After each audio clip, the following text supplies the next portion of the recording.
Bugün bağlarımın şehrin alan yar, Bugün marzu edyer dağda gifini.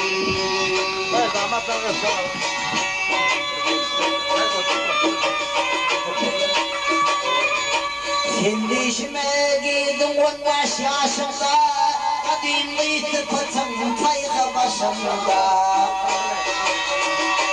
Armanımcıda düştüm karşımda, Gonum arzu edyer dağda gifini.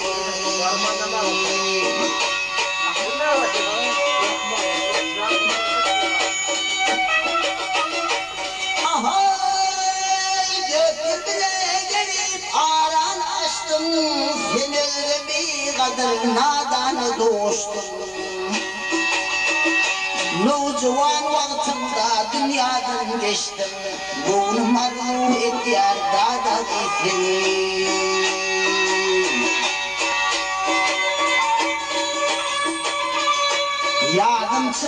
Yadımdan çıkma yar Meryem kıymene, Benden ayrı saldı bıçak kıymene.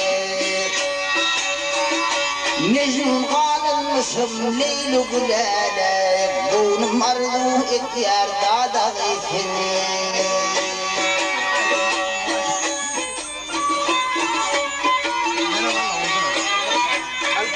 Ha? Alıp geliyor.